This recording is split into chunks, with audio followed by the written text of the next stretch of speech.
welcome to today's vlog. We are doing the second episode. Not really, but we're doing another ARC vlog. I have 3 ARCs I'm going to be reading in this one, and I've started 2 of them. I'm not far into either. I'm probably, the first one, let's just go in order. The first one I'm reading is, I have the audiobook for The Library at Hellebore by Cassandra Khaw. This is a fantasy horror. I'm about 20% into this audiobook, and I'm surprisingly really enjoying it. And I say surprisingly because I have read from Cassandra Khaw before. I think it's called The Salt Grows Heavy, which is another sort of fantasy horror. And I was trying to read that physically. I think I ended up tandem reading with the audiobook towards the end because it was a novella, so it was pretty short. It was less than 200 pages. But Cassandra Khaw has a very interesting writing style where it genuinely feels like she just put her book through a thesaurus generator and gave it the prompt of use the most obscure words you could possibly imagine. Has this word only ever been used 3 times in the history of the English language? Put it in. Genuinely, it made it so hard to read the book and to enjoy it because it was just what are we doing? And that's just kind of how she writes. And so I was afraid it was gonna also be an issue for this book, which she still does it in this book, I can tell. But I think listening to it on audio makes it a bit less annoying, for lack of a better word, because I'm going through this, I'm really enjoying it. And I think it's made me really think that I would be really into fantasy horror, because I know I like horror and I know I like fantasy, but I haven't really read many that put the 2 genres together.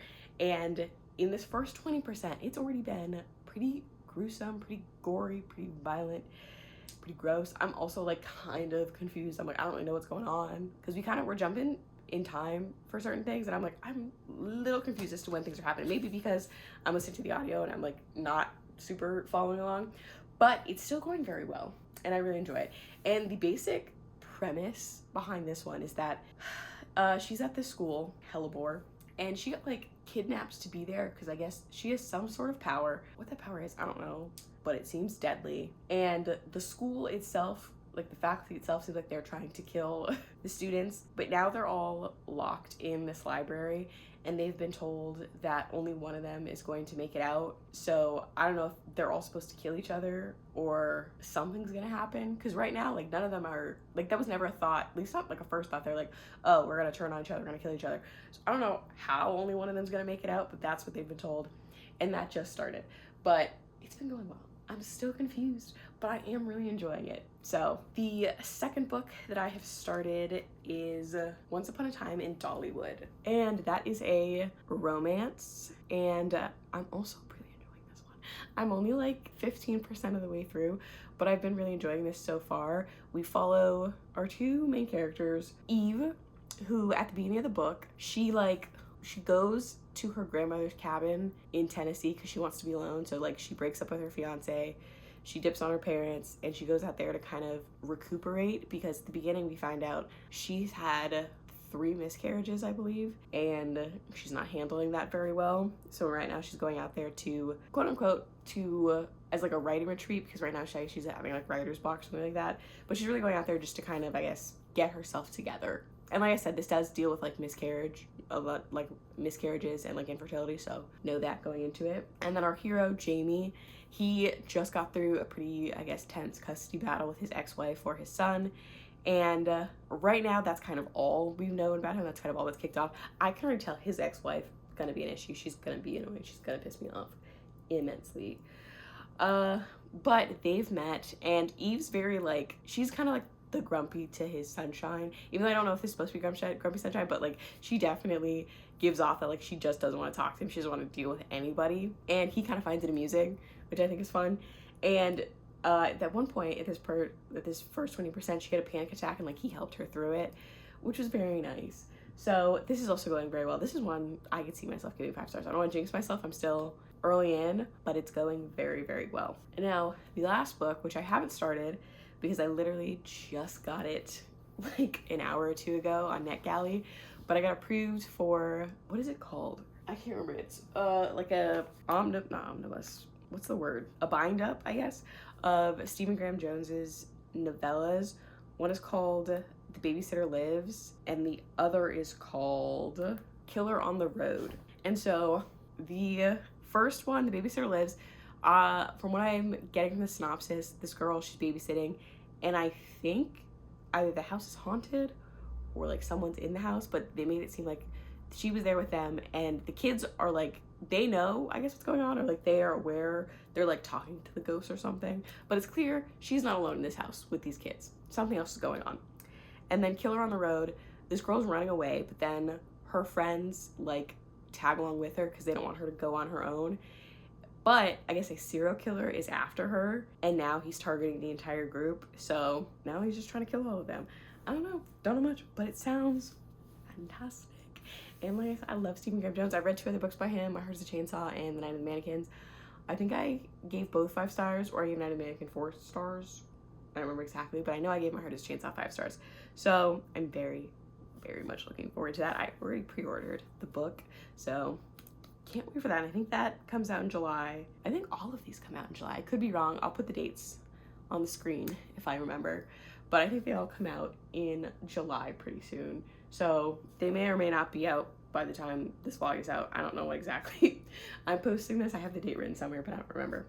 But yeah, those are going to be all of the books we're reading in this video. I do have another arc, one of my most desperate arc, Thief of Night by Holly Black, but I'm going to be doing like a separate dedicated vlog for this one. So today we're just focusing on, I'm probably going to finish Library at Hellebore today because that's the one I got first out of all of these. I try to go in order of how I got them. And also it's an audiobook, so I can get through that pretty quickly. So I'll probably finish that today and then get a little bit further into Once Upon a Time in Dollywood and then continue on that tomorrow. But let's get into Library at Hellebore.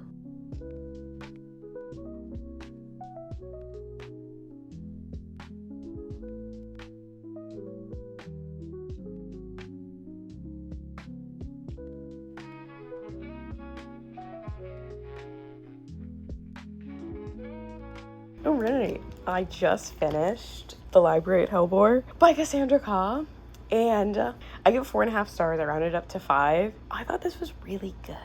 I really enjoyed this, and it doesn't have great reviews on Goodreads. I'm not surprised because at its core, it is a horror. Like, it's Cassandra Khaw, I think she really does horror in a fantasy setting, and that's what this is. So if you're going into it wanting a fantasy and like wanting the like magic and stuff, or like the magic that's involved to be explained, I don't think you're gonna get a lot of that. It's definitely more on the horror side. And even throughout reading this, I was like low-key kind of confused at some points because I was like, what? But that's kind of how I am with horror too. Sometimes you're just confused, like things aren't fully explained, and that's kind of how it is. And I thought it was done really well. I thought it was really good. Especially at the end, like there was like this like last line like right at the end of the book that I was like, excuse me? But it was so good. I had a really good time. And I'm honestly so surprised I enjoyed this as much as I did, because I read The Salt Coast Highway by Cassandra Khaw. I think I gave that, like maybe 2 stars? Let's find out. Let me tell you what I gave it. Yeah, I gave it 2 stars. Because her writing style in that just was not working for me. I did not like it at all. But I don't think it was any different in this one, but I think listening to it on audio made it more palatable, and the story was really good. Like, it was so gory. Like, my stomach was turning at some points, but it was so good. Oh, I had such a good time with this. It's very much horror, fantasy, dark academia, and that seems like your vibe. I would definitely give it a shot because it's basically the same sort of premise that I gave you before. Like, nothing from that really changed, but so much happened, and then it's kind of told through 2 different timelines because there's before and there's after. So after is when they're in the library and only one of you's gonna make it out, and they're dying one by one. And then there's the before, which is kind of everything that led up to the after, because something happens like right at the opening of the book. I'm not gonna tell you what, because even though it's like not a spoiler because it happens literally in the first chapter, I don't want to tell you because I didn't know going in, and I think it made it even better. Because, like, the book kicks off with a bang, let me tell you. So, go into it blind. Because I feel like what I told you, that's all you need to know. We start off with something pretty big in the first chapter, and then that kind of leads into the library. But then we go back to before all of that stuff happened, and we just keep bouncing back and forth. And that was kind of confusing me at some points, too, especially at the beginning. I couldn't keep track of, like, whether we were in the before or the after. And that honestly probably was just on me, because at the beginning of the chapters they do say before, but then they'd be talking about, wait, which one am I in? I could never remember, and that was always messing me up. I got into it. By the end, I got it all figured out and I wasn't as confused, but at the beginning I was kind of having some difficulty remembering which was which. But it was, I'm genuinely so surprised, because I really did not like that first book by Cassandra Khaw. And then even her other book, Nothing But Blackened Teeth, I wanted to read that, but that has even worse reviews than The Salt Goes Heavy, because The Salt Goes Heavy has a 3.56 on Goodreads.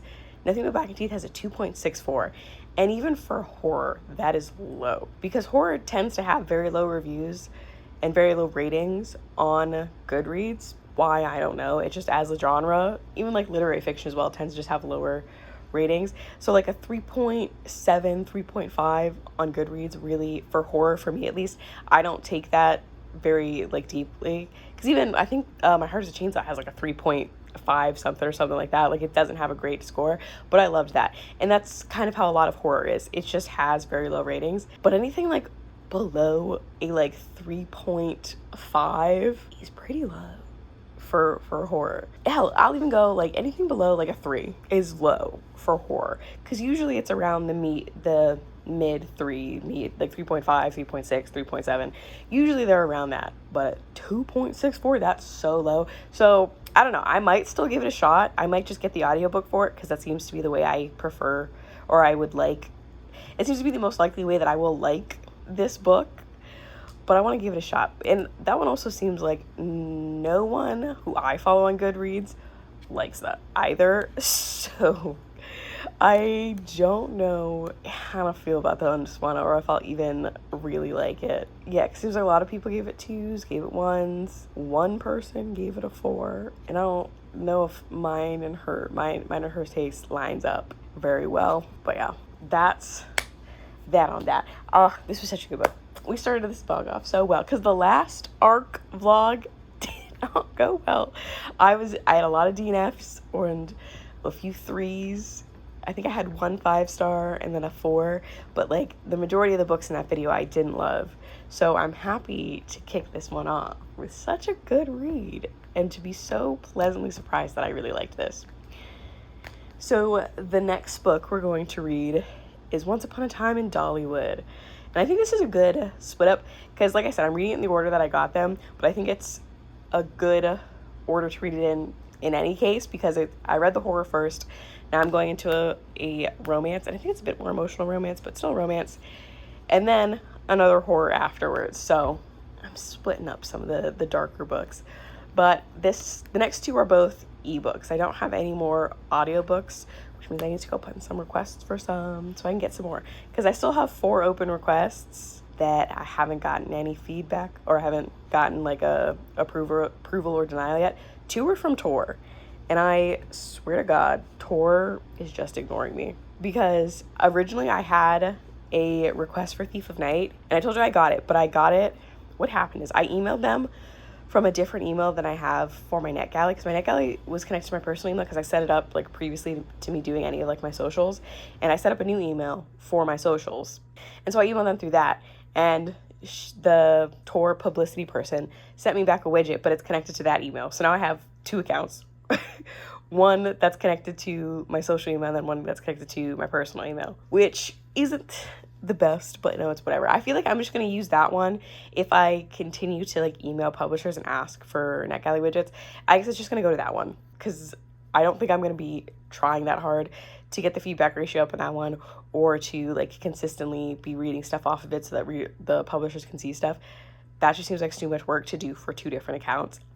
My main account I'm going to focus on, and then the other one, I'll do whatever. Where's I going with this? I'm getting off the tangent. But I originally had Thief of Night from Tor, and I got it through my other account, so I withdrew my request from my main account here, because I didn't want it to like, I wasn't sure, if they gave it to me or if they declined it. I didn't want to have that like ding if they said no, so I withdrew that one. But like that had been in for like 2 weeks, and I had no feedback from that one. And now I have 2 other ones for Tor: The Everlasting by Alexi Harrow, and then The Red Winter by Cameron Sullivan. And again, those 2 are just kind of sitting. I haven't heard anything yet, but I mean, The Red Winter, That's not getting published till February of next year, so like that's got some time.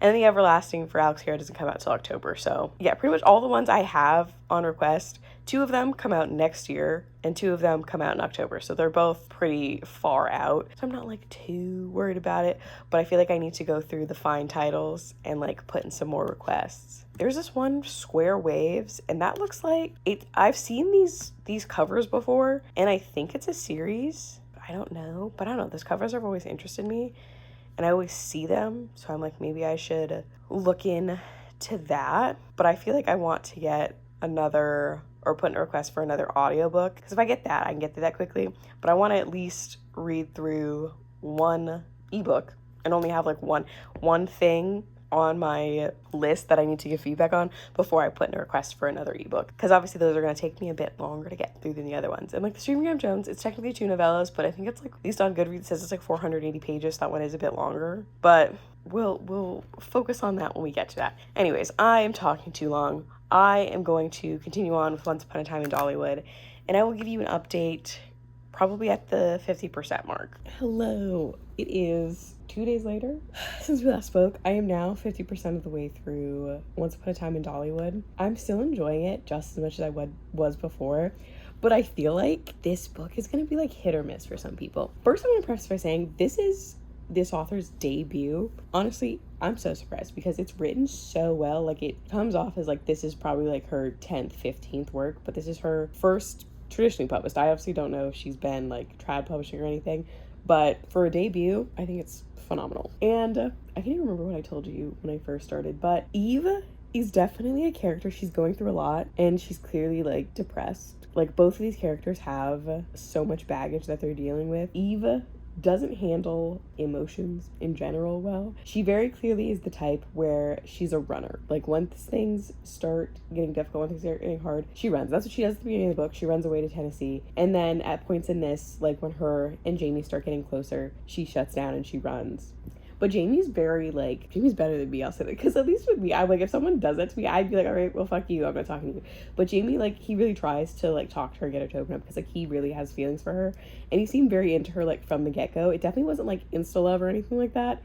It's just, it was like he saw her and he really liked her, and he's kind of trying to fight for that. And they've just sort of admitted that they like each other, which has been very nice. But, you know, Jamie's also dealing with, there hasn't been too much on the ex-girlfriend right now, which I think the last time I spoke to, I said it was his ex-wife. They were never married, which is another, like, thing that he's dealing with, because he did want to marry his girlfriend, but she didn't. And then, like, this whole thing, I think she, like, cheated on him, and now she's engaged. It's like a whole thing. But she hasn't been really in this first 50% that much. And then he also has baggage with, like, his mom. So he's got some mommy issues. And he's got baggage with her parents. Like, they've got shit they're both dealing with, and they both are not acknowledging. And, like, Jamie's issue is that he's not a runner, but, like, he even said himself, like, he doesn't fight. Because even with the ex-girlfriend, like, she's definitely stepping over the line of what their, like, custody agreement is. And even with, like, her cheating on him after all this time, he said, like, he doesn't really fight. He just kind of lets things happen. And I'm like, which sucks. So it's getting somewhat doormat. And I'm like, I need you to stand up for yourself, my guy. I need you to have a backbone. I need you to tell some people to go fuck themselves. But, like, it's not bad to the point where I'm, like, rolling my eyes, where I'm like, oh, this guy's so annoying, because, like, he can't even, like, stand up for himself. But I still think it's going very well. I think it's written very well, and I do really enjoy their relationship. I'm just hoping, because I see, like, Eve's clearly a runner, and, like, by the time we get to the end, she's gonna run again. I'm hoping that when she runs, because I can really see that coming, like, we all know it's gonna happen, that's, like, her MO, that she, like, tries to make it up to him, because I would hate for this whole book to just be him chasing her and her constantly, like, shutting down. And, like, she has her reasons, so, like, I'm definitely very sympathetic towards it, because, like, normally, I feel like both of them would kind of get on my nerves with the way they react to things and the way they're dealing with things. But I don't know, I do find it somewhat very realistic. And this is even described as, like, an emotional romance, and it is very emotional. It's not like I'm not crying or anything, but I definitely think it has, like, real raw emotions that they're both dealing with. And I'm really loving it. I'm loving all this stuff, and, like, we're finding out even more and more of things that they're dealing with, and, like, the baggage that they have. It's still going very well. I still see this as being a potentially 5-star. I'm loving it. Even though I have, like, my certain criticisms, it's like, it still, like, works really well for me. There's something else I wanted to say. Oh, And there's also been some pop culture references. And like normally I would hate that, but like the ones they've been referencing, I'm not super annoyed with it. I will say the author does also use AAV, which I'm liking. I like that aspect of it. She doesn't shy away. She makes it very clear, which is something I've noticed. Like a lot of times there's interracial relationships with a black character. A lot of times when you're reading it, like the character could be any race. Like we've been told they're black, but nothing about it like screams like this is a black woman or this is a black man.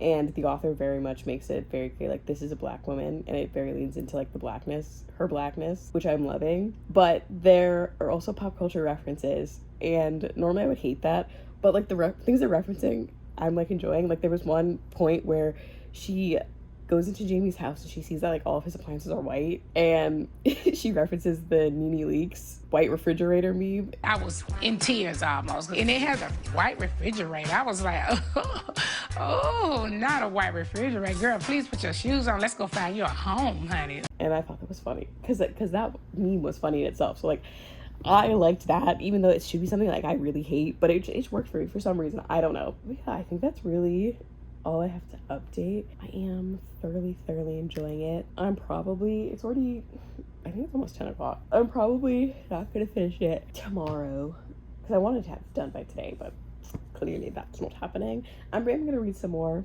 in bed, but I don't know, it's a solid read so far. I've already pre-ordered the physical copy, so like I already really like it. So unless the second half like really takes a nosedive, I don't foresee myself giving this any less than a 4. I'm really enjoying it. I feel like I have not read Kennedy Ryan, which I know I really should, but I feel like this is like kind of on par with her, at least with the way like people talk about it and the way people really rave over Kennedy Ryan and like how she writes and what she writes. I feel like this could be somewhat on par with that. And then also with like Tia Williams, who's the author of 7 Days in June, which one of my favorite romances of all time. I feel like that's my like how comparable I think it is. Now if you read this and you're like it's nothing like Kennedy Ryan, like I said, I've never read Kennedy Ryan. It's just based on the way people talk about her and the way people talk about her books and the vibe that I've gotten. I feel like it seems similar. So I think if you are a fan of Kennedy Ryan or if you are a fan of 7 Days in June, you'll probably like this as well. I am really enjoying it. And I've also realized I have no idea what Dollywood is. I've heard of it and I know it's like Dolly Parton, like land. But people were saying, I think in this part they described it as an amusement park, and I didn't know that. What's that? Isn't there another place that's like Elvis inspired, but it's like Dollywood? Or is that the same thing? What's it called? Elvis something? It's like a place where all it's like Dollywood but for Elvis, isn't there? I think. I don't think they're the same. But anyways, yeah, Dollywood. Didn't know it's an amusement park.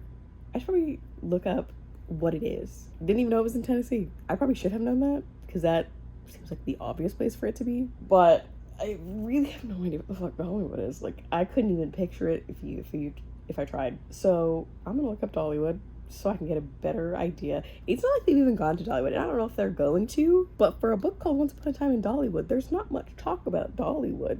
I think it was brought up maybe once. But yeah, those are all my thoughts so far right now. We will speak once I have finished the book and I've got to the 100% mark. Fingers crossed, knock on wood. I think I'm going to love this, but we shall see. I don't want to jinx myself. Anyways, good night. Okay, so psych, I'm back. I just remembered one thing that I think is another criticism. So Eve is, I'm trying to keep it vague because I don't want to spoil some things because you find out later in the book, but I think I mentioned Jamie is a single father, and Eve has been going through something. I mentioned she had a lot of miscarriages, but there's also some other things that have been going on where when he tells her that he has a son, like she kind of like it kind of hurts her just because of like the shit that she's going through. But throughout this, it's mentioned that anytime he tries to talk about his son to her, she like either changes the subject or she like clams up and stuff like that. And it's not been like a big thing, but I'm just thinking as like a outsider, a third party, if I had a child and the person I was interested in, anytime I would try to talk to them about my said child, even though like they're not anything, like there's really been no commitment and they're kind of just, they're not really doing friends with benefits because they've acknowledged that like they're into each other, but like they're really not trying to be serious. Even still, anytime I brought up my child, you would either shut down or change the subject. I feel like that's kind of a really bright red flag. And as much as I love that he gives her grace about the way she acts, I think as a parent, and now I will say I'm not a parent, so like maybe I'm wrong, maybe I can't really be speaking on this, but I would feel like as a parent, if the person you were somewhat interested in, that is most likely, if you're going to go further in this, and he seems like he wants to go further in this, is going to be in said child's life, I would think if every time you brought up said child and they just were like, don't want to talk about it, that would be a red flag. It's not like he doesn't know any of the other things going on with her, so he just knows that anytime he talks about his kid, she ignores it. And I feel like you would think like, oh, she's not okay with me having a kid, she doesn't care about the kid or whatever. And I would feel like that would like immediately stop me in my tracks of being like, okay, anytime I want to talk about my child, this person's just like brushing it off, then there's no reason to continue on with this, because that's like, number one, you kind of have to be cool with that, because like the kid's not going to be gone. Kid's 8, you still got at least another decade at least of, you know, responsibility. So I feel like that is somewhat like unrealistic or somewhat like side-eyeing, because like if you're pursuing a woman and she does not want to hear shit about your child, would you not be like side-eye? I would. And then I also forgot to mention, this is not like a slow burn. I wouldn't say it's like smutty, because it definitely is more emotional and more on the emotion side than being like spicy, but they do hook up at like the 30% mark, and there's been like 3-ish spicy scenes. They just officially had like their first sex scene like, I don't know, around the 45% mark, I think. But like around the 30% mark, they start, you know, doing some other stuff. So it's definitely not like a slow burn. And I feel like I am also, even though I am like really enjoying this, I feel like right now I'm in the mood for like, I just haven't really been in a like spicy romance mood at all. And I feel like if this was going to be spicy, I would prefer it to be a slow burn. But even like in spite of that, like I said, I am still really enjoying this overall. So I don't know. But that's the only thing. That's like the thing that popped in my head with his kid. I'm like, I don't know how I would react to that. I feel like I'd be a little bit more upset with that. I'd be a bit more like side-eyeing you a bit, you know? But I don't know. Anyways, we'll talk what I've done. Or if I have another thought that pops in my head and I need to communicate it. I'm back again. It's literally 30 seconds later. But literally, he asked her, do you want kids? And she says no. Again, it's probably because, you know, the other stuff that was going on. But he then asked her, do you just not like kids? And she says, would that be a deal breaker? He said, it would depend on the deal. What do you mean by that? That's 100% a deal breaker. Like, am I tripping? Do you not like kids? It depends on the deal. No, like that is a deal breaker. You have a child, sir. That's a deal breaker. She can't not like kids and you want to be in a relationship with her. You have a child who you have like primary custody of, because your girlfriend only gets weekends. What are we talking about? Maybe I'm just misunderstanding, but like, what would it be a deal breaker? Yeah, that's a fucking deal breaker, sir. Like, I get he's into her. I don't know. This needs to be rectified. We need to wrap that up, because this whole her having, she's just saying, we have her POV, so like she does not have an issue with children. She just has a lot of baggage. However, he does not know that. And from his perspective, like if I was just going based on what she's saying, yeah, that's a fucking deal breaker. What are we talking about? Final point for the day, I promise. I will say, even though Eve is a runner and all of these other things are being, like all these other things are happening in the background with both of them, I feel like they communicate very well. I do love that. Even though they're like, I don't know what this is, I don't know what I want, they're being upfront with that. Like, I love that it's not like them trying to decipher things or like miscommunicating. They are being very upfront with kind of how they feel, and how they feel is that like they don't know. And I love that. I'm loving that. So I do love the way they communicate. I love the way this is written. I'm really enjoying it. Anyways, like I said, final thought. I'll talk to you at some point in the future. All right, time for the update. It is several days later, but I did finally finish Once Upon a Time in Dollywood. And I feel like I'm sitting at like a 4, because the first half, when I talked to you, I was really enjoying that. And it did really continue on within the second half, and I did enjoy seeing both Jamie and Eve's growth, but I feel like the ending did kind of fizzle out a bit for me. I felt like it got a bit long. Like I was starting to feel the page length by the time we got to the end. I don't even know how long this book is, but I think it is around 400 pages, which is long for a contemporary romance, personally, in my opinion. But it was still good. I still really enjoyed it. But yeah, there were some times where I started skimming a bit, just because I was like, okay, let's get past these things. But I felt like, and something I'll stand on, is I did love how realistic this romance felt. between both of our characters, especially with the conflicts they were having with other people in their lives. A lot of the times I feel like we want these like big blow up fights and you finally stand up to these people and blah blah blah in these stories, but a lot of times I feel like in real life you don't have these blow ups, especially with, you know, your family and the people you care about. You stand up for yourself, but you're still trying to somewhat keep it cordial and somewhat maintain that relationship, obviously, because these are family and these are people you care about. So you're not just gonna be like, you know what, fuck you, and you know. So I liked how I felt these conversations felt realistic and like it could something that could definitely happen between people. And I will say, when it comes to the side characters, I feel like in Eve's point of view, she like basically dips on her ex-fiance, and I feel like in a lot of books at some point the ex-fiance gets villainized. It's that, you know, he was this and he wasn't attentive to her and he whatever, so like you feel like, you know, she should have left him anyways. But honestly, when you read the book, Eve is the villain in his story. She is the bad guy. She upped and left him, and like there's whole more things that are involved in that, and you read about it. And even when they have like their final conversation, the final conversation that we get to see, she is still kind of the villain in his story. And funny enough, I never felt like frustrated with Eve. Actually, like obviously there were decisions she would make that I wouldn't agree with, but like I would understand why she would react certain ways and why she would do these things. And even the bad decisions she did make, I was still, you know, rooting for her to really make it through. And then even on the flip side with Jamie and his ex, she is somewhat the villain, but she's never made to be this like awful person. Because again, I feel like given how the relationship ended and everything, you would make it seem like she's this like awful evil person. And even like his family, they even say that she's like the devil. Like they don't like her, but obviously they don't like her for what happened. But even when you read it and you see like she is kind of selfish and she does kind of take advantage of him, it still never made it seem like she was this like terrible, awful person. It made it seem like she's a person with flaws, because you know there are people like that who have cheated on their significant other and then they continue to kind of take advantage, but they're not awful people. And I felt like that was definitely portrayed very well. But yeah, I don't know, this last like 30% just felt like it kind of dragged for me. I was still enjoying it. It just, I felt like it could have been shorter. And there's no like real like bad things that I was like, oh, I don't like that, like blah, blah, blah. I just feel like, yeah, my eyes started glazing over at some points and I was like kind of starting to skim, because I was like, okay, let's get through this, let's wrap this up. So I do still think, I feel like it was done very well, amazingly. And again, the fact that this is this author's debut, I think is amazing. Like, she is already a very talented author, a very talented writer. So I would be excited to read pretty much anything she writes in the future, and I'll definitely be looking out for it. And I did really like how, I liked that it was very obvious that you were reading about a Black woman, because I feel like in a lot of stories where there is a Black main character, is that sometimes when you're reading them, it could literally be any person who is this character. Like, it's not really portrayed that like this is a Black character, and I feel like it was very much sense on like this is a Black woman you're reading, and I did really appreciate that. I loved that.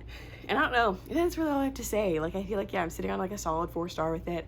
It was very good. I definitely enjoyed it. I would be very excited to read more of, I think it's Ashley Jordan is the author. I'd be very excited to read more of her works in the future. But that's not on that. And if anything, I feel like a lot of my critiques are just because she's a debut. Like, even her writing are strong, and the things that I didn't like about it, I'm sure with her next book, her next releases, she's going to lock it down and she could be an author that I really love. But with that in mind, we're now going to move on to the next book, which is Killer on the Road / The Babysitter Lives by Stephen Graham Jones. So we're getting into the horror next. And I got a few more arcs. Whether or not they'll be in this one, I doubt it, because I think I mentioned that I got Snake Eater. That may be in this part. I don't know. We'll see what happens. I've got a few other things I need to read before that third book, so whatever I end up reading, you'll see. But it's probably going to be a bit of time between me reading this next book and me reading the third and final book for this vlog. But we are going to get into the Stephen Graham Jones book. I'm very excited for it. And I did also just get the audio for Buffalo Hunter Hunter. So I'm going to be listening and / reading a lot of Stephen Graham Jones come this week. So I'm very, very excited. I'm hoping I love this one. I've already pre-ordered it. So I pre-ordered Once Upon a Time in Dollywood as well. So I've pre-ordered both because I already knew I was going to like them. So let's get into this book.